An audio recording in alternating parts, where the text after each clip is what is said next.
Hi, Brave Girls. It's Laura from the Brave Girl Project, and I have a question. Have you ever felt like not yourself? I actually experienced this last week, and I've had other times in my life when I felt like that. And so I have 10 tips for when you may be feeling not yourself at all. And the first thing that I want you guys to do is, if this happens to you, know that it's normal. We all go through periods of time. The first thing I want you to do is do a brain dump. I want you to write down everything that's going on in your head, things that you have to do, things that you've been feeling, things that you think that maybe you're messing up or doing wrong. Get that out on paper. I actually reached out to one of my good friends, Tiffany. She's known as the Wellness Champion on Instagram, so that's someone to follow. She helped me go through this exercise. After I did my brain dump, the next thing that I did is I looked at categories, how to categorize the different things that were kind of going on in my life.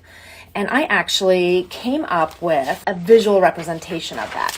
Kind of made columns, and you can't really see it all, but I drew out what I want, the ideal situation I want in those big areas where I was feeling very disconnected. After that, I felt a lot better. I felt a little bit more clear once I was able to kind of categorize the different things that were taking up space in my mind, that were confusing me, leaving me feeling depleted, sad, and overwhelmed. That gave me a little bit of perspective and space.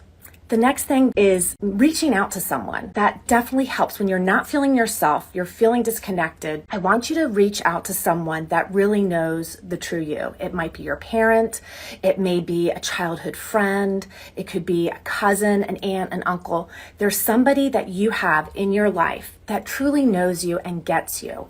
And I want you to connect with them. You don't have to share what's going on. You definitely can. But sometimes just having conversations with those loved ones can help us feel reconnected to a part of us that feels like it's maybe been missing. And that definitely helped for me when I reached out to Tiffany. I also reached out to my friend LaQuasia, and I felt so much better after I did that. Sometimes when we're not feeling ourselves, it's hard to kind of take that action. So you're gonna have to force yourself to do that. And just know that after you do that, you are going to start to feel better, and you're gonna start to feel like you know what the next step is for you. Then sometimes we do need to spend time alone. The other week, I was overwhelmed, and actually Tiffany encouraged me to have a good cry, and I did. I needed to get some of those emotions out so that there was space for me to move forward. Sometimes time alone allows you to quiet what's going on in the world for you. It allows you to get some space. It allows you to listen to what's on your heart and what's going on that you may really need to pay a little bit more attention to. Then I want you to do some meditation. I want you to make sure that you're exercising, that you're eating healthy food, that you're drinking water, and that you're getting plenty of sleep. I want you to look at letting go of the toxic people that are in your life. There may be people right now that it may be a friend that you notice after you spend time with them, you feel really negative. It may be someone that you're trying to become friends with, and it feels incredibly hard and like you're not able to be yourself with this person. Look at how maybe you need to release your connection and your time spent with those people. And then I want you to make sure that you're scheduling time for fun. There should be something that you have in your day that you're looking forward to, something that you enjoy doing. And I know I make the mistake sometimes of thinking I have to get all this done before I can do the fun. And I want you to really try and look at your schedule and look at the way you have things laid out. And are you actually ever getting to the fun part? Making sure that you have that scheduled. It can be an alarm that you set on your phone. It can be something that you put on the calendar, but make sure that you have time for fun. And if you're feeling like you can't even remember what you used to enjoy, just start with something small. There might be an old craft project that you have in the corner of your room. Pick that up. It may be a book that you have that you still haven't finished. Pick that up again. Just start somewhere with trying to do some fun. And experiment, see what other things you might like.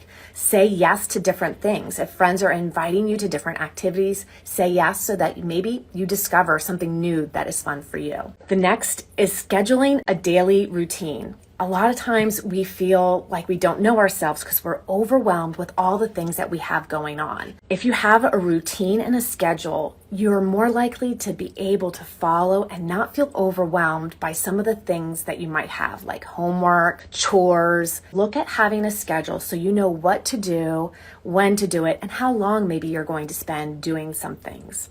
That can really help. Another is looking at taking a social media break. Sometimes you may have the best meaning friend. It's someone that's not even doing anything negative, but you yourself are triggered, or you're doing a lot of comparisons or feeling less than after you watch something that they post on social media. That's something that's going on for you. Take a break. The next piece is step outside of your comfort zone. When you're not feeling yourself, everything feels like a step out of your comfort zone.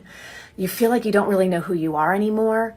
So just take that first step of faith in doing something that you know is positive. It can feel really confusing and frustrating, and sometimes it feels like you'll never get your way back to how you used to feel. And if you're overwhelmed by that, if it's something that's lasting longer than a few days, I definitely want you to share that with your parent, a school counselor. Reach out to someone and let them know that you're dealing with feelings and that they aren't fading, that it's something that maybe is even intensifying for you. That is a sign of true bravery and courage when you can reach out and ask for help, and when you can also reach out and share what your true experience is. So sweet friends, I hope that if you've had a week like maybe I did last week, know that it won't last forever, and that maybe some of these tips might really help you in feeling more connected to yourself, because you deserve to feel amazing. Continue to live life bravely. I cannot wait to see you again. And if there's anything that you need that I can help support with, please feel free to reach out. Take care, sweet friends. Thanks for joining me. Bye.